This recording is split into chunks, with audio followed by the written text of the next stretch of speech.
Welcome to Martha Family Secrets Stories. Leave the room. That is what my father said to me on a Tuesday evening in October, standing in the hallway of a house with my name and only my name on the deed. Not whispering it. Not asking it. Saying it the way you tell someone to move a chair out of your way. And behind him, my brother stood with 2 suitcases and a pregnant wife I had met exactly one time before that evening. She looked past my father, past my brother, and straight into my bedroom. The room I had painted myself on a ladder over 2 full weekends. The shelves I had mounted with my own drill. Every square foot of it paid for with my own money, my own overtime, my own discipline. She looked at all of it and said, "It would honestly be better if you left the house altogether." My father nodded. My mother looked at the floor. Nobody said another word. And I left. I packed everything I owned into 3 cardboard boxes and walked out of a house that had my name, and only my name, on the legal deed of trust. But here is the part my family did not know. The part they would discover just a few days later. The part that made my sister-in-law call me at 11 o'clock at night with a voice so unsteady I almost did not recognize it. "Tell me it is not true," she said. "Please just tell me it is not true. Please subscribe and like this video and listen to my story till the end and let me know which city you are listening from. That way, I can see how far my story has traveled. It would mean everything to me to know someone out there is hearing this, because for a very long time I felt completely and utterly invisible in my own home. My name is Lauren Brennan. I am 29 years old. I am a licensed civil engineer in Massachusetts. And what I am about to tell you is the full truth of what happened when I stopped being my family's financial foundation and started being myself. Let me take you back to the day I signed the papers. I remember the pen. It was one of those cheap blue ballpoints, the kind sitting in a cup on a receptionist's desk that you grab without thinking. I used it to sign the most expensive and most important document of my life. March 14th. 4 years ago. A title company office on State Street in Springfield. The notary stamped the deed of trust, slid it across the table, and said, "Congratulations, Miss Brennan. It is all yours. All mine." My name, Lauren Brennan, was the only name on that deed. No co-signer. No co-owner. Just me. A 25-year-old with a newly issued professional engineering license, a starting salary of $72,000, and an FHA loan for $234,000. Monthly payment of $2,340, due on the 1st of every month for the next 30 years. The house was more than I needed. 2 stories, a partially finished basement, 3 bedrooms, a backyard with a maple tree that covered the driveway in orange every October. I needed 1 bedroom. But I bought 3 because my father, Raymond Brennan, 58 years old, retired with a bad back and a monthly disability check of $1,480, had just sold the mobile home where he and my mother had lived for 11 years. They had nowhere to go. So I made room. The arrangement was simple. They would move in, contribute toward utilities, and we would be a family under one roof. That was the agreement. Spoken out loud at the kitchen table. No lease, no written contract, no documentation of any kind. Just trust. They moved in the following week. My mother brought her ceramic rooster collection and arranged them along the kitchen windowsill like a small audience. My father brought his recliner and his opinions about everything. Neither of them ever paid a single utility bill. But that was not the worst part. The worst part was that I spent 4 years believing that if I just kept paying, kept maintaining, kept showing up and holding everything together, they would eventually see what I was worth. They never did. Let me explain the hierarchy of the Brennan household because it will make everything that comes next make perfect sense. My brother Daniel, 33 years old, handsome in a way that gets you a second date but never a second promotion. He sold used cars at a dealership called Riverside Auto and talked about it like he was closing international business deals. My father adored him completely. Raymond Brennan operated according to one belief that governed his entire worldview. Sons carry the name. Daughters carry the groceries. Daniel was the future. I was the infrastructure. When Daniel graduated from community college, which took him 3 attempts and a D- in statistics, my father organized a backyard barbecue. 16 people. Burgers and beer and a banner that said "Proud of you, son," in big block letters. When I graduated with honors from the civil engineering program at UMass Amherst, cum laude, Dean's List for 7 out of 8 semesters, my father sent me a text message. 4 words. "Good for you, kid." No punctuation. No exclamation point. No barbecue. When I passed my professional engineering exam, a license that fewer than 25% of engineering graduates ever achieve, my mother said, "That is wonderful, honey. Your brother just got promoted to senior sales." Senior sales at a used car lot. A man who carried $38,000 in credit card debt that nobody in our family knew about yet. My father had been quietly lending Daniel money from his disability check for years. $5,000 here. $3,000 there. And then turning around to ask me to help cover the bills this month, sweetheart, because the prescriptions are so expensive. I always said yes. Because that is what infrastructure does. It holds everything up and nobody notices it at all until the day it is gone. Then one Friday evening, Daniel called with news that changed everything. But before I get to that phone call, I need you to understand the numbers. Because numbers do not lie. And in my family, they were the only thing that never did. Over 4 years, I made 48 mortgage payments at $2,340 each. That is $112,320 in principal and interest alone. On top of that, the electric bill averaged $380 a month in Massachusetts, where winters are serious business. Water and sewer ran about $90. Internet and cable, my father insisted on the full sports package, added another $200. Groceries I supplemented by approximately $150 every month because my parents ate every meal at home and never once pushed a cart through a supermarket themselves. Add all of it together. $147,360, conservatively, over 4 years, from my paycheck into a household where I slept in one bedroom and asked nothing from anyone in return. I also painted the exterior of the house twice, both times by myself, 2 full weekends each time, up on a 20-foot extension ladder while my father watched football in his recliner. I replaced the section of roof over the back porch when it started leaking. $4,200 out of my own pocket. I installed a heating unit in the basement because my father said the house felt drafty downstairs. $3,100. My neighbor Margaret, 67 years old, had lived next door for 11 years and watched all of it. Every ladder session. Every bag of mulch. Every Saturday morning when I was out in the driveway at 6 in the morning with a snow shovel while my parents slept. She stopped me once, leaning over the fence. "Honey, where is your family when you are up on that ladder?" I smiled and said they were inside. That was kind of the whole point. So they could be comfortable inside. Margaret gave me a look I did not fully understand at the time. I understand it now. It was pity. Then Daniel called. "Lauren, I am coming home and I am not coming alone." His voice had that particular brightness it only ever got when he needed something from me. I had heard that tone before. When he needed a cosigner on a loan and I said no.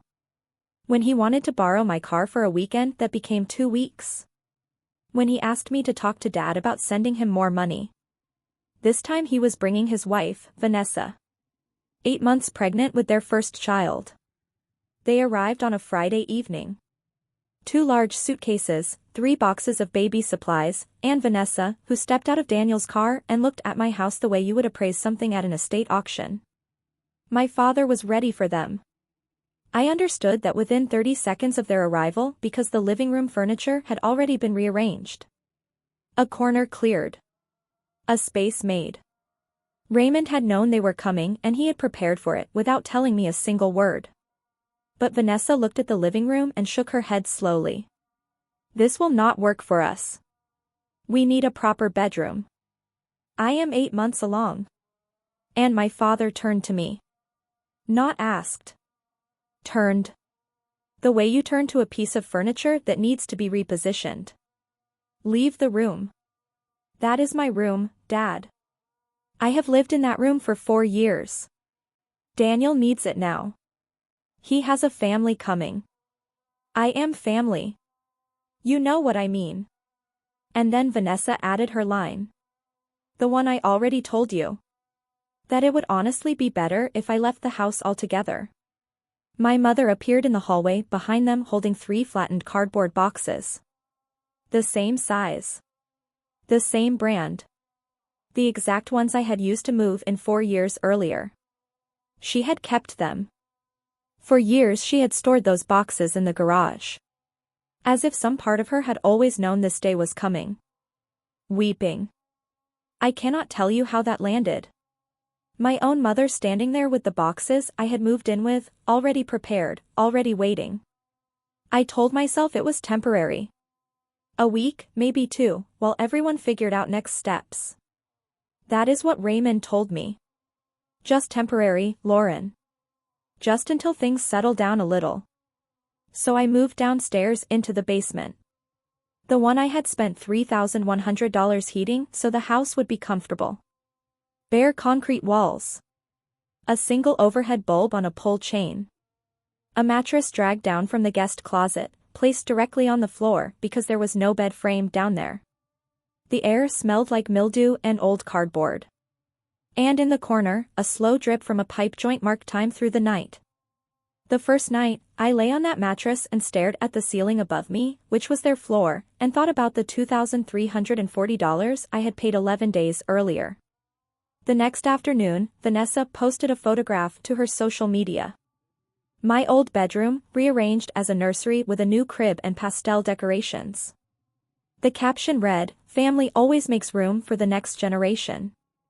212 likes. Comments full of congratulations and what a beautiful space. Nobody asked whose space it had been 24 hours before the photo was taken. Daniel passed me on the stairs the following morning. It is just temporary, Lauren. Do not make this into something it is not. I slept in that basement for 3 nights.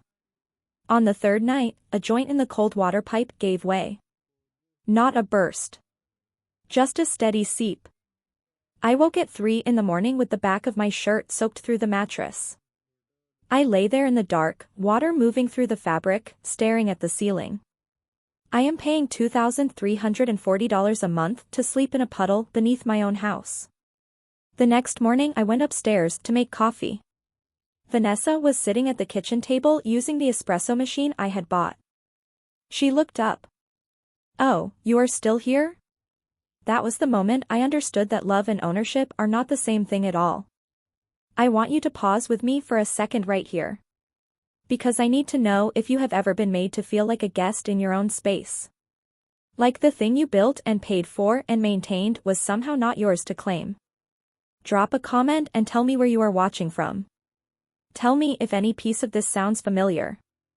Because what I discovered next is something I could not have imagined sitting on that wet mattress in the dark. It happened on a Tuesday. I was sitting in my car in the work parking lot eating a granola bar when my phone showed a notification from the credit monitoring service I had signed up for 3 years earlier. My engineering brain likes tracking data. I had set it up almost out of habit. The alert read, "New lien detected on property at 47 Maplewood Drive, Springfield, Massachusetts." I read it twice. Then a 3rd time. Then I set the granola bar down and opened the full report.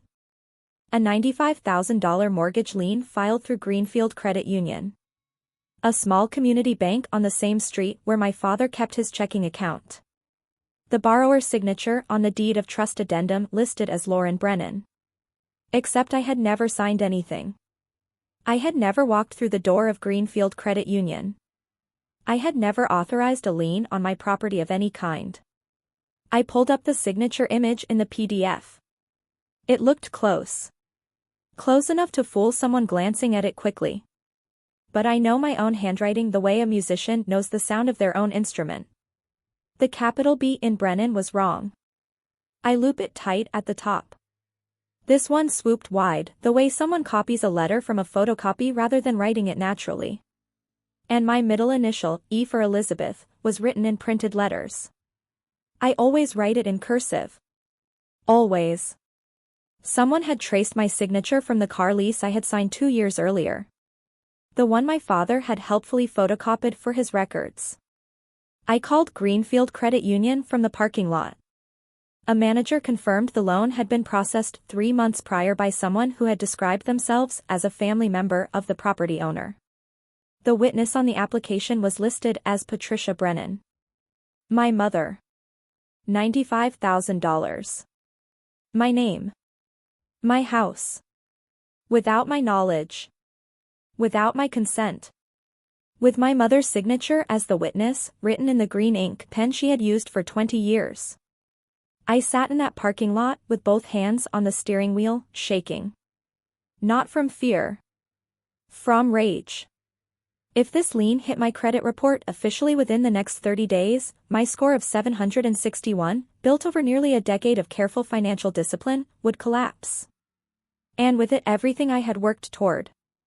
The clock had already started. Stay with me. There is a donut shop on Boston Road that stays open 24 hours.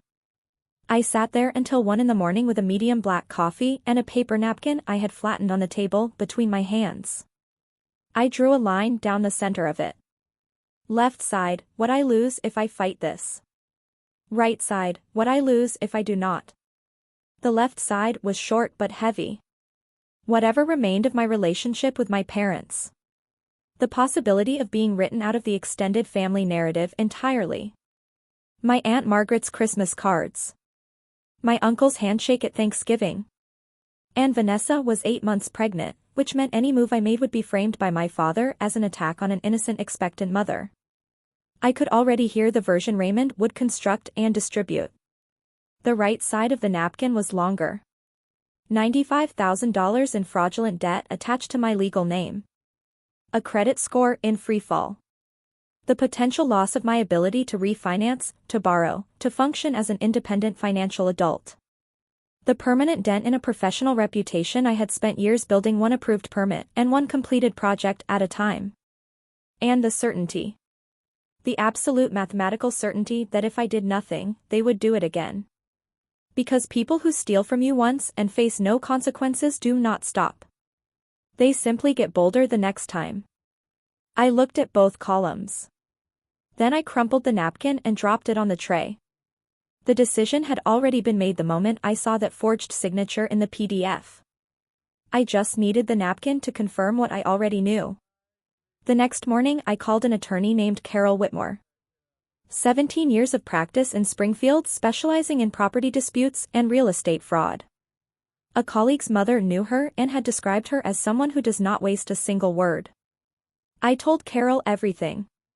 She listened without interrupting for 6 full minutes. Then she said, "Lauren, what your father did is forgery. What your mother did by signing as witness is aiding and abetting. What your brother did by receiving the funds is fraud. I need you to say absolutely nothing to anyone in your family until we have every piece of this documented and secured." For the first time in 4 years, I was not paying money to keep a family together. I was paying an attorney to keep myself intact.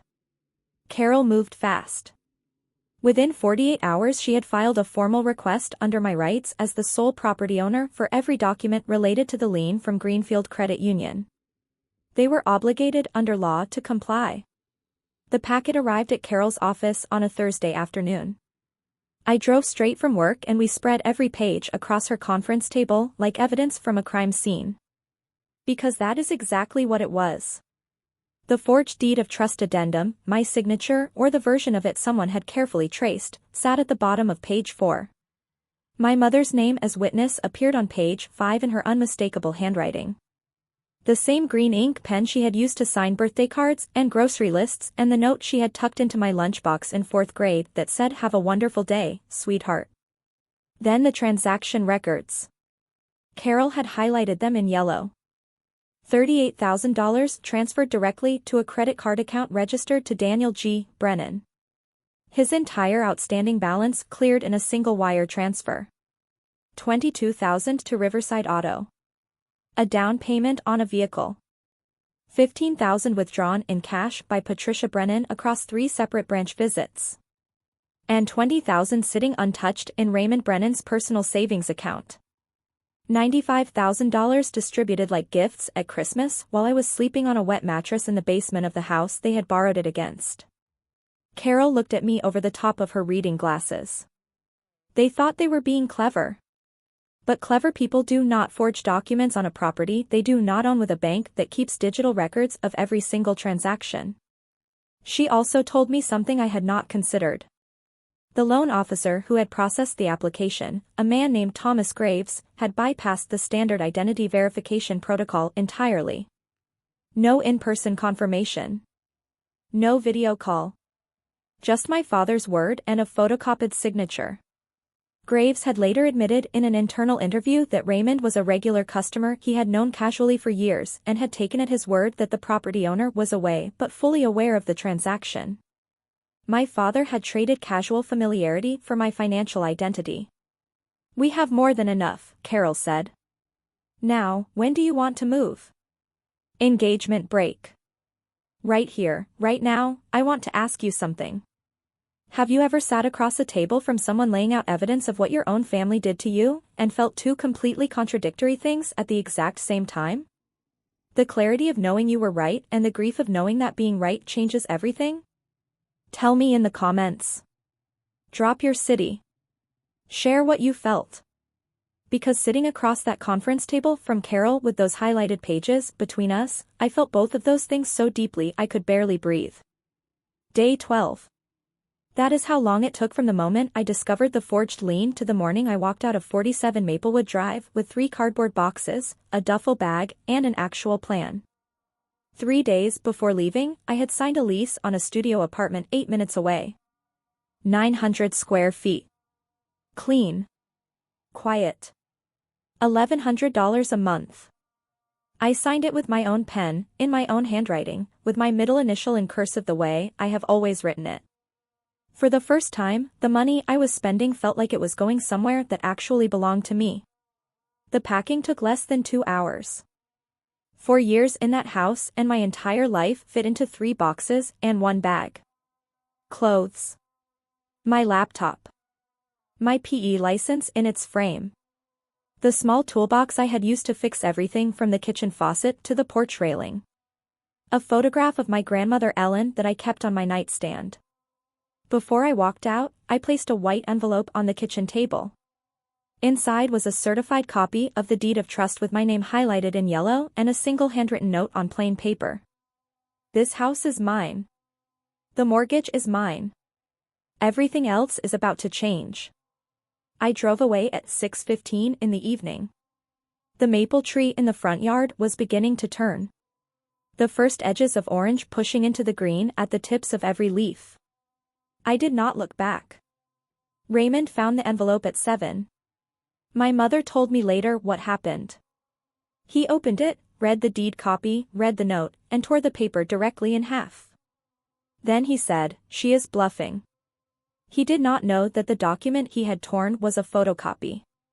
The original was locked in a safe deposit box at my bank alongside every piece of documentation Carol had certified, organized, and tabbed. He destroyed a copy and believed he had one. I let him believe that. He had 18 days left at DO not go anywhere. Because the first week after I moved out, while my family was rearranging my furniture and posting photos of my house on social media, something was being prepared that none of them saw coming. The first week after I left, the Brennan family settled into my house like they had inherited it. Vanessa posted a video tour of the living room to her social media. Finally, a house that feels like a real home. 187 views. She had rearranged the furniture, hung a wreath on the front door, and placed a new welcome mat over the threshold I had paid for. Daniel mowed the lawn, which I am fairly certain was the first time in his adult life he had ever operated a lawnmower. And posted a photograph of himself leaning on it with the caption "Dad duty starts early." Raymond controlled the family narrative the way he controlled everything. Decisively and entirely without evidence. He called relatives. He called my Uncle Thomas. He called my Aunt Carol. He called his own mother, Grandma Ellen, 82 years old in her assisted living apartment in Northampton. His version of events, as I pieced together later from multiple people, went something like this. Lauren moved out because she wanted her own space. Very independent girl. Always been that way. No mention of the basement. No mention of the eviction from my own bedroom. No mention of the forged mortgage. Just a proud father whose capable daughter had decided to spread her wings. My mother called me once that week. Not to ask how I was. Not to say she missed me. She called to ask whether I had paid the electric bill before I left because Raymond said the lights had flickered. I let that sentence sit in silence for 3 full seconds before I responded. Meanwhile, Carol and I were working through our checklist. The fraud complaint to Greenfield Credit Union, filed. Formal disputes submitted to all 3 credit bureaus, Experian, TransUnion, and Equifax, with complete supporting documentation. And the final piece. A 30-day notice to quit, legally prepared and ready to be served, addressed to Raymond Brennan, Patricia Brennan, Daniel Brennan, and Vanessa Brennan. Under Massachusetts law, occupants without a lease agreement are entitled to 30 days written notice before eviction proceedings can formally begin. Carol scheduled the process server for day 17. The same day as Raymond's open house. 45 guests expected. The timing, as Carol noted with the most professional expression I had ever seen, was simply how the calendar fell. It started with the heating system. Day 5 after I left, the thermostat on the main unit glitched. A quirk I had learned to address myself by resetting the breaker and recalibrating the temperature sensor. 90 seconds if you knew what you were doing. Raymond did not know what he was doing. He called an HVAC company. They quoted him $2,800 for a diagnostic and potential parts replacement. Raymond did not have $2,800. Day 7, the electric bill arrived. $340 for the month, standard for a Massachusetts winter with 4 adults running the heat continuously. The bill was still in my name because the transfer request I had submitted had not yet processed. Raymond called me. When are you coming back? The house needs you. Not we miss you. Not are you doing okay? The house needs you. As if I were a component in the plumbing system that had gone offline unexpectedly. I am not coming back, Dad. You should contact the utility company directly. The account is under my name, but I have already submitted a transfer request. Everything will move to your name next billing cycle. What do you mean your name? I mean the bills will be yours starting next month. Whoever you would like to put them under. 10 seconds of silence. He hung up without another word. That evening, Vanessa sent me a text. I still have it, saved exactly as she typed it. This is really selfish timing. I am due in 7 weeks. Selfish. That word. It is remarkable how precisely the word selfish maps onto the phrase inconvenient for me. I had paid $147,000 into that household. I had heated the basement at my own expense. I had replaced the roof section so the rain would not reach them. I had painted the exterior while they watched from inside. And the first time I stopped, the very first time I exercised any boundary whatsoever, I was not a homeowner asserting her legal rights. I was selfish. I did not respond to the text. Some sentences do not deserve an audience. My mother called at 9 on a Wednesday evening. She was crying. The particular kind of crying that rises and falls at convenient intervals, that sounds like genuine grief but functions like a tool. Your father is so stressed. His back is worse than ever. You know he cannot manage the house by himself. Mom, I managed that house by myself for 4 years. Dad was there the entire time. That is different. You are young. You are strong. I am also the person whose signature was forged on a $95,000 mortgage application. Did you want to talk about that part? The crying stopped. Not tapered off. Stopped. Like someone had pressed pause on a recording mid-breath. A long silence. Then, very quietly. Your father said it was for the family. It was for Daniel's credit card debt. I have the bank records, Mom. $38,000 to his credit card. $22,000 to the dealership. You personally withdrew $15,000 in cash across 3 separate branch visits. Would you like me to read you the dates?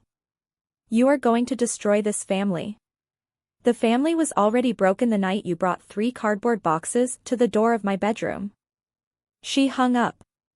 I sat alone in my studio apartment that night with the signature comparison Carol had printed. My real signature on the left side of the page, the forgery on the right. And I asked myself, for the last time, whether I was being too harsh. Whether there was a version of this where everyone could come out whole. Whether the right thing and the kind thing were the same thing in this situation. Then I looked at the forgery again.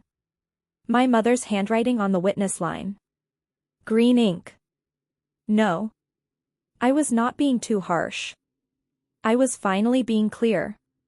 Day 15. 2 in the afternoon. A clear Wednesday with October light cutting sharp across the front yard of 47 Maplewood Drive. The process server, a man named Carl who had the professional calm of someone who delivers bad news for a living and has made his peace with it, walked up the front path, stepped over Vanessa's welcome mat, and knocked 3 times. Raymond opened the door. Carl handed him the notice to quit. A formal 30-day eviction notice issued by the property owner, me, pursuant to Massachusetts law, naming all 4 occupants. Stating clearly in plain legal English that they had 30 days to vacate the premises or face formal eviction proceedings through the housing court. According to the process server's affidavit, which Carol forwarded to me that evening, Raymond read the first page, looked up, read it again, and said nothing. The notation read, recipient appeared visibly shaken. Document served successfully at 2:07 in the afternoon. Raymond called me 11 minutes later. For the first time in my memory, his voice was not commanding. It was cracked. Thin. The voice of a man who has run out of room to maneuver. You are evicting your own parents, Lauren. Your own family. You forged my name on a $95,000 loan application, Dad. The bank has confirmed it. You have 30 days. I did it for the family. You did it for Daniel's credit card balance. I have the transaction records. Every dollar. Every deposit. Every cash withdrawal Mom made. You ungrateful. He did not finish the sentence. He hung up. Daniel called 4 minutes later, already shouting. You have completely lost your mind. Vanessa is due in 6 weeks. Where exactly are we supposed to go? That is not a problem I am responsible for solving anymore, Daniel. 2 days remained before Raymond's open house. 45 invitations sent. A caterer booked. Folding chairs arranged in the backyard. He did not cancel. He told my mother they would show everyone they were still a family. That Lauren was the one who had left. That he still controlled the story. He still believed that. He was about to find out differently. Part 4 is coming, and it is the part 1 want you to stay for more than any other. Because what happened at that open house in front of 45 people, what my neighbor Margaret said from the edge of the yard, and what Vanessa did when she finally heard the truth, is something I have replayed in my mind almost every day since it happened. Sunday. 1 in the afternoon. The maple tree in the front yard of 47 Maplewood Drive had gone fully orange, and beneath it, Raymond had arranged folding tables, a catered spread from a local deli, helium balloons in pink and white, and 45 chairs set in neat rows like a congregation waiting to be addressed. The event was framed as a welcome baby celebration. The first grandchild of the Brennan line. Raymond had sent text reminders the day before. My mother had baked a lemon cake. Vanessa wore a new lavender maternity dress and sat in a cushioned chair at the head of the main table. The guests arrived over the first hour. Uncle Thomas in khaki shorts near the grill. Aunt Carol holding a wrapped gift. Grandmother Ellen, 82 years old, seated in a padded lawn chair someone had brought specifically for her. Neighbors from Maplewood Drive, including Margaret, who stood at the edge of the yard with a glass of lemonade and an expression that said she was there to observe, not to celebrate. Coworkers from Riverside Auto. Friends of Vanessa's from the dental office where she worked. Cousins and second cousins and a few faces I could not quite place from across the yard. Raymond stood at the center of all of it, dress shirt tucked in, sleeves rolled once at the cuff. He raised a plastic cup of lemonade. "The Brennan family is growing," he said. "This house, this home, has always been about family." 45 people clapped. Vanessa smiled. Daniel put his arm around her. My mother arranged plates near the cake. Nobody mentioned me. Raymond had told anyone who asked that I could not make it. That I had been going through some things. His voice full of the particular sadness of a father whose complicated daughter could not set aside her personal struggles for one afternoon. Margaret took a slow sip of her lemonade and said nothing. It was 1:15. I was 8 minutes away, sitting in my car with a manila folder on the passenger seat and a heartbeat I could feel in my throat. I had parked 2 houses down on the street. I sat there for a moment and looked at my reflection in the rearview mirror. Gray blazer. Black slacks. White blouse. The same outfit I wore to project review meetings at work. Hair pulled back in a low bun. Minimal makeup. I looked like someone who had come to deliver a report. Because that is exactly what I was doing. The manila folder contained a certified copy of the deed of trust. The signature comparison showing my real signature on the left and the forgery on the right. The official letter from Greenfield Credit Union confirming the loan had been suspended pending investigation. And photocopies of every transaction record showing precisely where each dollar of that $95,000 had gone. Carol had organized every page in order. Each one tabbed and labeled. I walked up the sidewalk at 2:15. The party had been going for over an hour. People were eating, talking, moving around the yard in small clusters. Children were chasing each other near the back fence. The pink and white balloons bobbed in the light October wind. Raymond saw me first. He was mid-conversation near the porch steps with a cousin when his expression moved through 3 distinct stages in about 2 seconds. Surprise. Irritation. And something I had never seen on his face before in my entire life. Fear. He moved toward me quickly. "What are you doing here?" "I am at my house, Dad. The one with my name on the deed." "Do not do this." "Not here. I am not the one who forged someone else's signature on a mortgage application." His hand closed around my arm just above the elbow. Not hard enough to bruise. Hard enough to redirect. And then a voice came from behind us. Clear. Firm. Unhurried. "Raymond, take your hand off that girl right now." Margaret. Standing 6 feet away with her lemonade glass still in her hand, expression as steady as someone who has been waiting 11 years for exactly this moment. Raymond let go. Heads turned. Then more heads. Vanessa appeared in the doorway behind me, baby shower gift bag still in her hand. She saw me and the color left her face entirely. Why is she here? 45 people were watching. I stepped up onto the porch, 3 steps above the yard, in full view of every single guest. And I did not raise my voice. I did not need to. Silence travels further than shouting when the audience is already paying attention. "Most of you were told I moved out because I wanted my own space," I said. "That is not what happened." I opened the manila folder. "This house is in my name. Only my name. I purchased it 4 years ago with an FHA loan. I have made every single mortgage payment. $2,340 a month. 48 months. $112,320 total. My parents contributed nothing toward the mortgage. Nothing toward maintenance. Nothing toward repairs." Raymond stepped forward. "Lauren, stop this right now. 3 weeks ago, I discovered that my father, with my mother present as the official witness, forged my signature on a $95,000 mortgage application at Greenfield Credit Union. I held up the signature comparison sheet. This is my actual signature. I pointed to the left side. And this is the signature that appeared on the mortgage application. I pointed to the right. They are not the same. The bank confirmed this in writing after their own internal review. I held up the letter from Greenfield Credit Union. The loan has been suspended. The bank is investigating. And here is where the money went. I held up the transaction summary.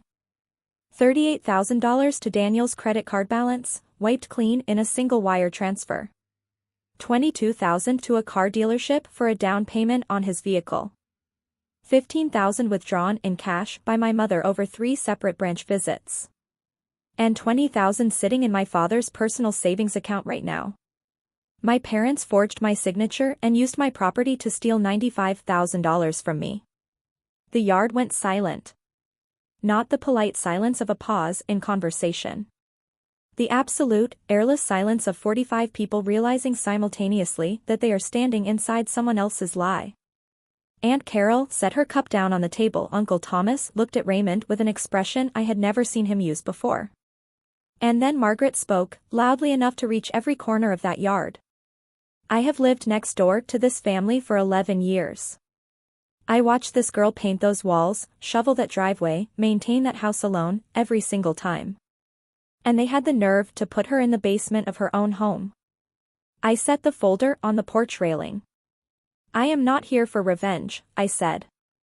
I am here because 45 people deserve to know the truth before they celebrate this family's good fortune. Vanessa rose from the cushioned chair slowly. One hand on the armrest. The other on her belly. She looked at Daniel with an expression that crossed the yard like a current. Tell me this is not real. Daniel did not move. His eyes were fixed somewhere between his shoes and the edge of the lawn. His mouth opened, then closed. Daniel. Her voice went up an octave. Tell me the $38,000 is not true. Tell me right now that you did not pay off your debts with stolen money. It is complicated, Vanessa. It is not true. Tell me it is not true.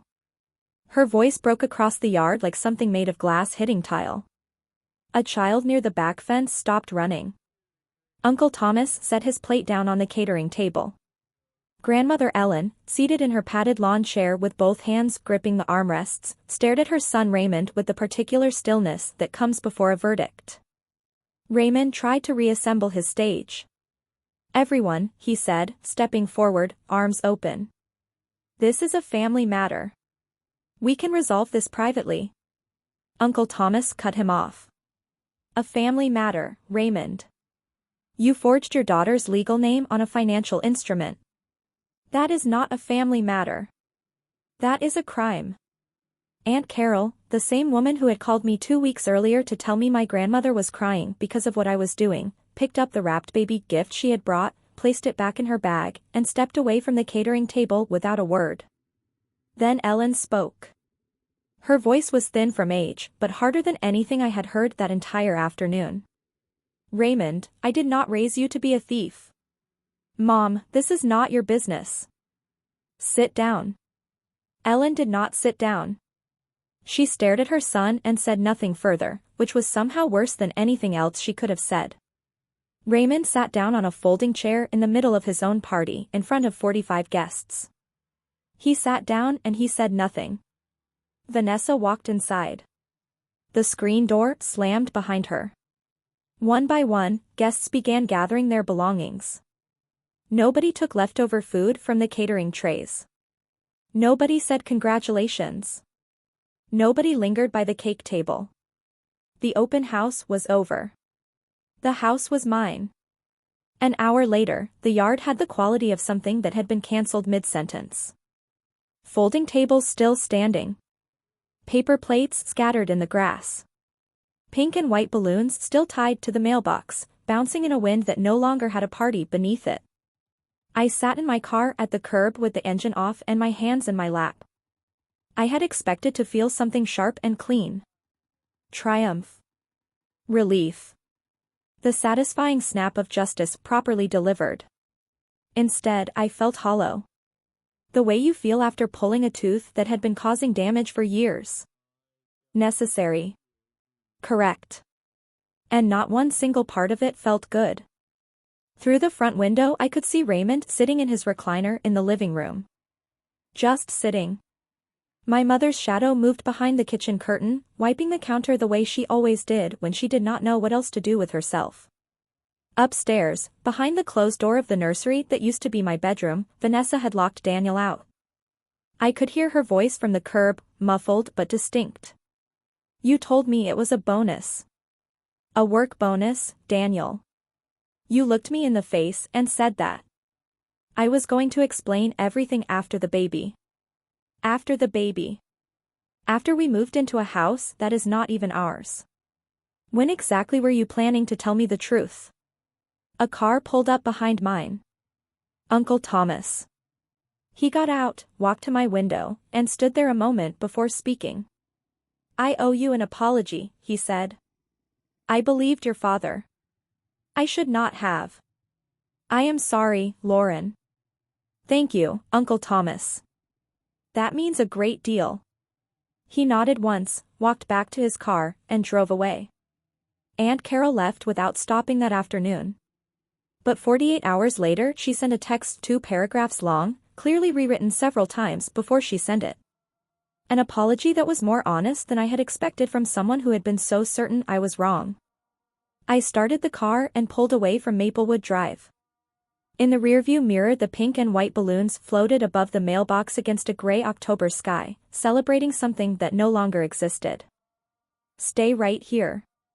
Because that night at 9:30, Vanessa called me. And what she said in that phone call, and what she told me about everything Daniel had said to her, is the part of this story that completely undid me. Part 5 is where the dust settles. Where the real consequences arrive. And where I finally find out what it feels like to come home for real. Vanessa called at 9:30 that night.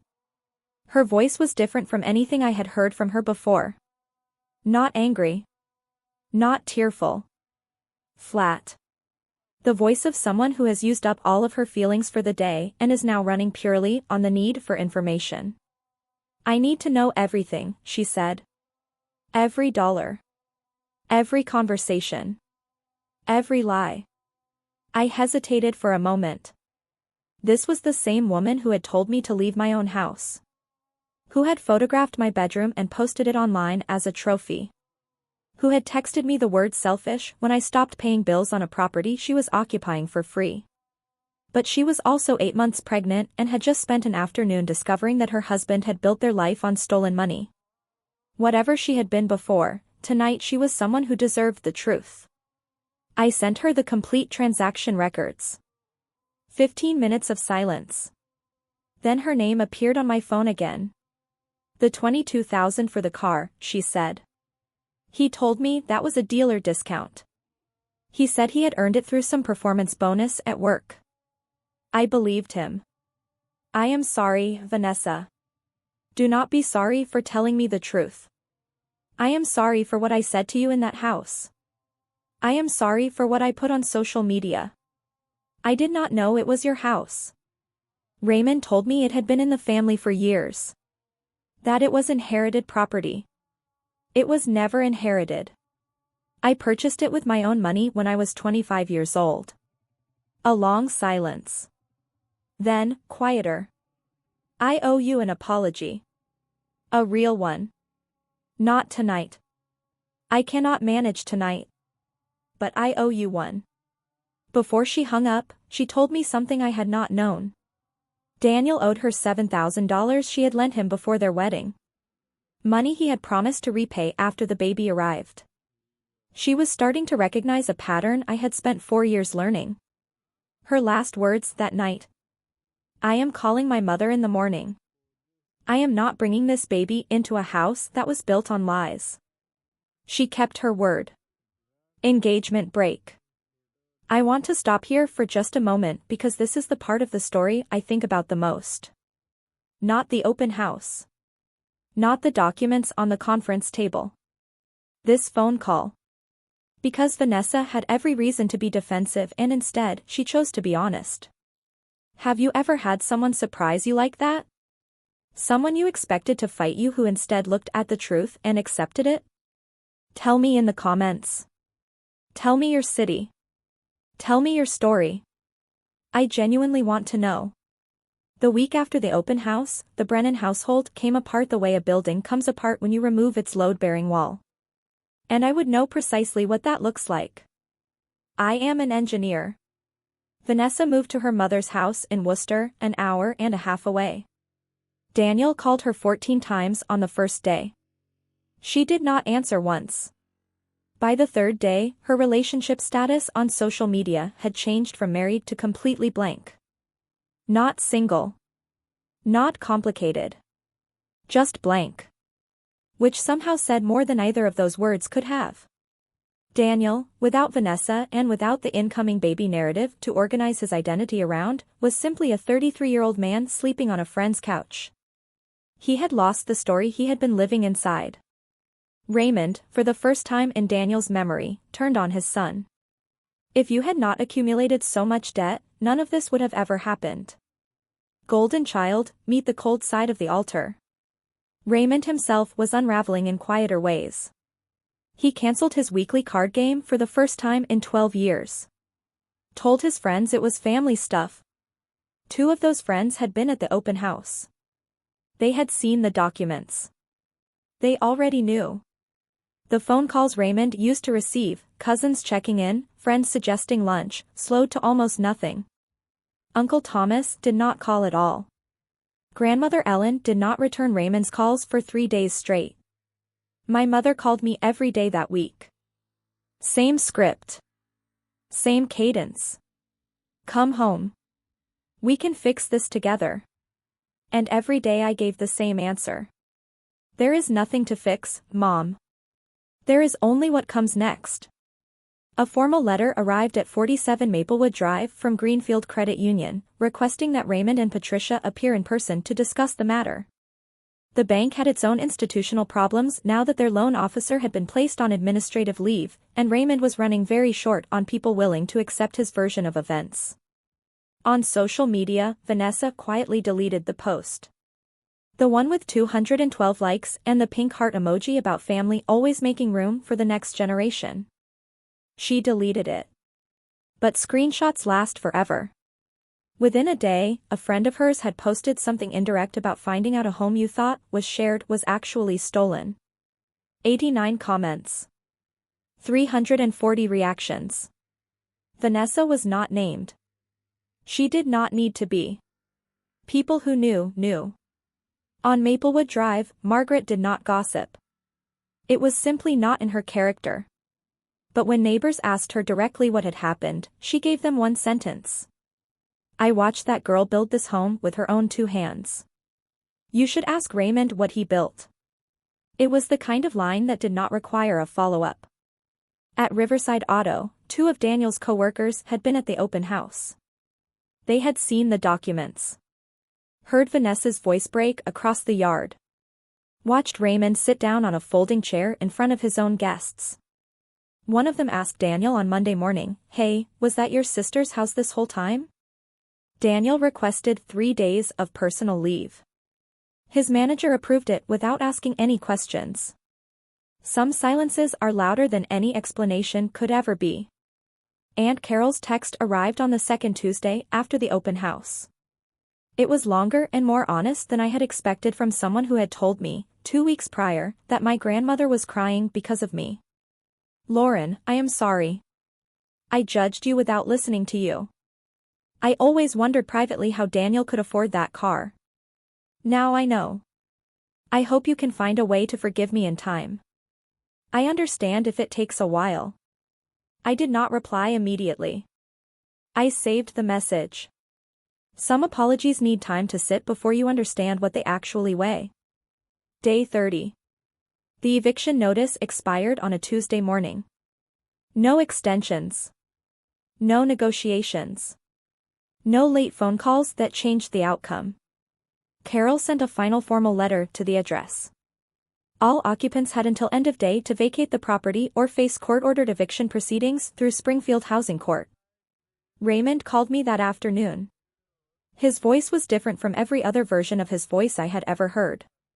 Not commanding. Not cracked the way it had been when I served him the notice. Just flat. Depleted. The voice of a man who has finally run out of people and places to redirect the blame. Where exactly are we supposed to go, Lauren? I have already looked into this for you. There are 2 apartments available on Elm Street. $1,200 and $1,400 a month. Your disability check covers the rent. Mom can look for part-time work. That is your starting point. Silence. I am not leaving you with nothing, Dad. I am telling you that you cannot continue living in a house you took from me without my consent. There is a meaningful difference between those 2 things. I did not steal from you. Yes, you did. A long silence. Then. Okay. 1 word. The smallest and heaviest word he had ever said to me in my entire life. My mother began packing the next morning. Raymond sat in his recliner and watched. Daniel came by 2 weeks earlier to collect the last of his own belongings, carried 2 boxes to his car, and made no eye contact with anyone on his way out. Day 33. Raymond and Patricia moved into the $1,200 apartment on Elm Street. 1 bedroom. Street level. A fraction of the space they had occupied for free in my house for 4 years. Raymond said nothing as he handed over the key for the last time. My mother paused in the doorway, looked back at the house, then looked at me standing by my car. She nodded. Small and slow. Then she walked to the passenger side of Raymond's truck and got in. I had given my father 2 apartment listings because I could not give him nothing. Even after all of it. Even knowing every dollar amount and every document and every decision they had made. I could not be what they had been to me. That is not a weakness. That is the difference. The legal resolution arrived over the following 6 weeks, quieter than the personal fallout but no less final. Greenfield Credit Union completed its investigation. The $95,000 loan was voided in its entirety. The lien on 47 Maplewood Drive was removed from all property records.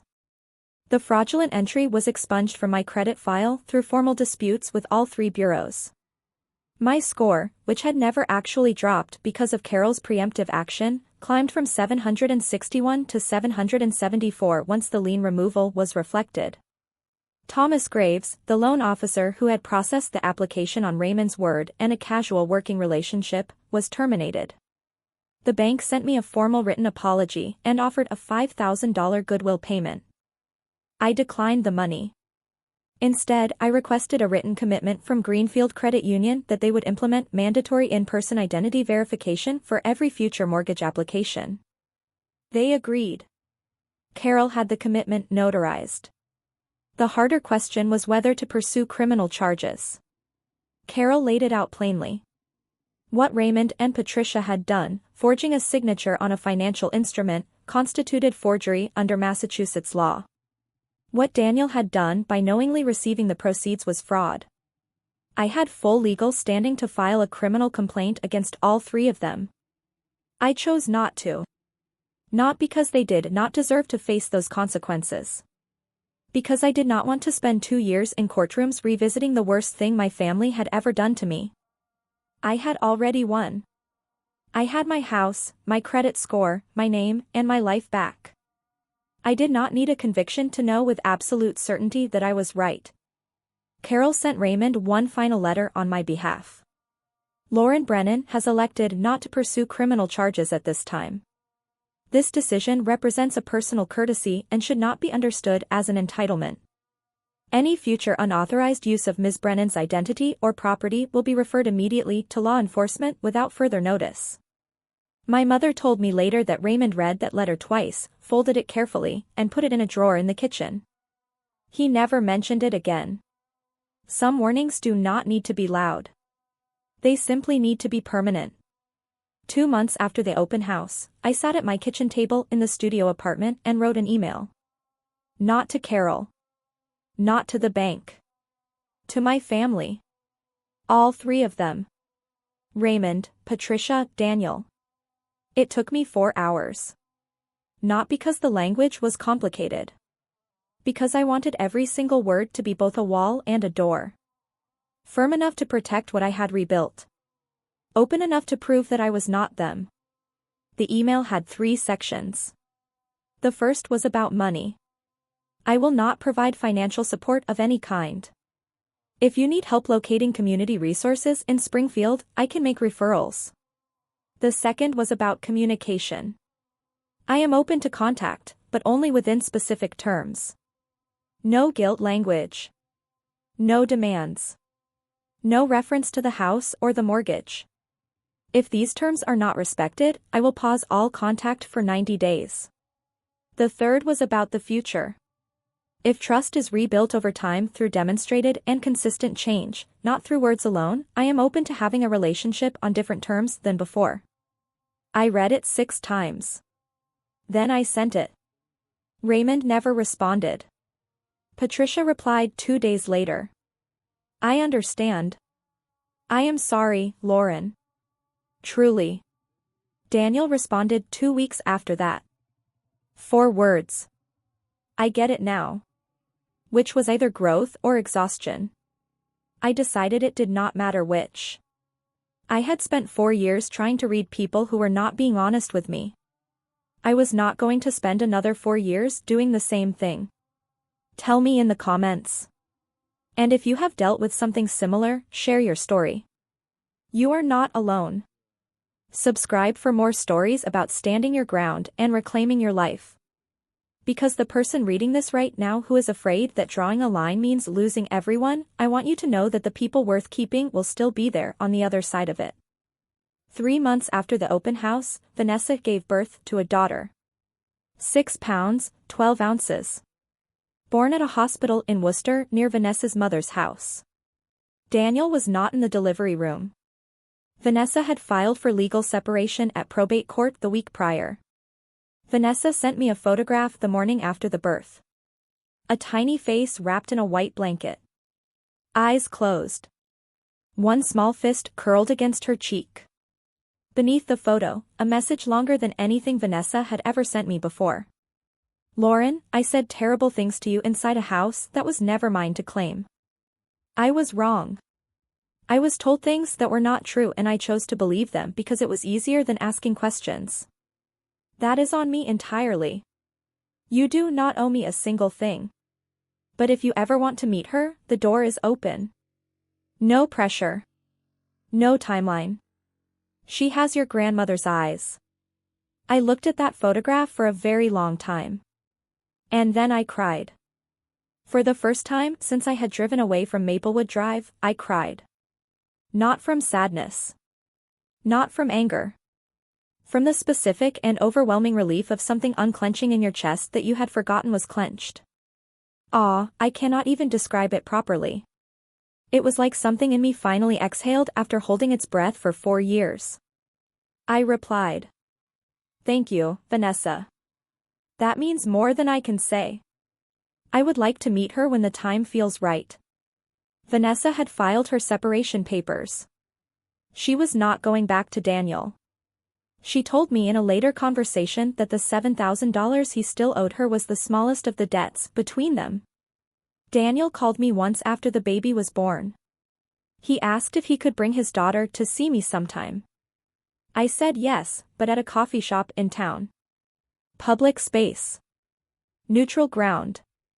A boundary that did not require explanation. He did not push back. Forgiveness is not a switch that flips. It is a faucet. And I am the one who controls the flow.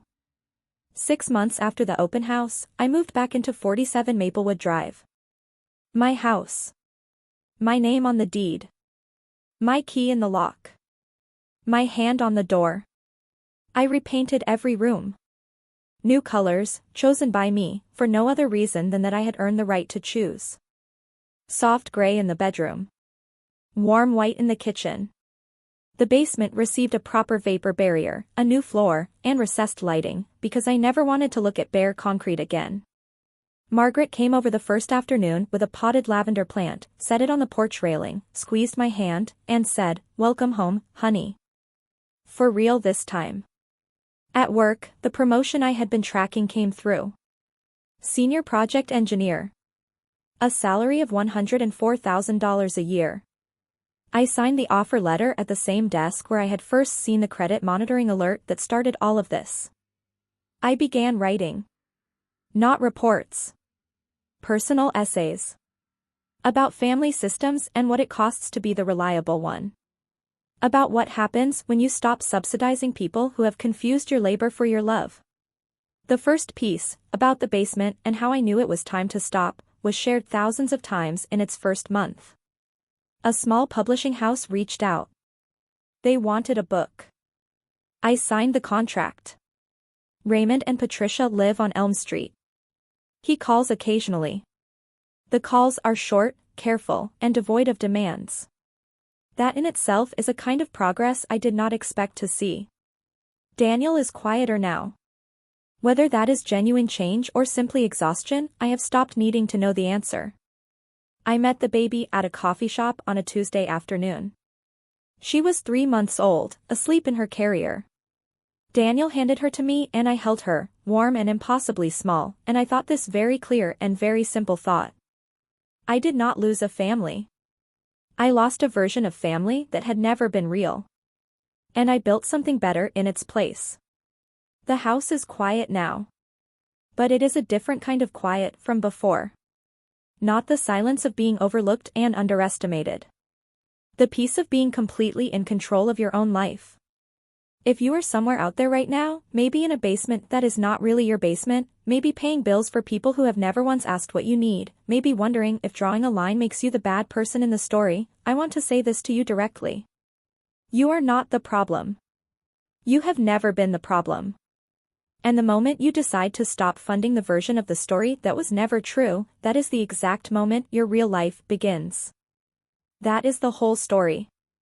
I shared it not because I carry any anger anymore. I do not. But because I know there is someone listening to this right now who needed to hear that the person on the wet mattress got up. Got out. Got her name back. And came home. If this reached you today, hit like and subscribe. It helps more people find these stories at the moment they need them most. And if you know someone who should hear this tonight, share it with them. Sometimes the thing that saves us is simply knowing that someone else walked out the door first.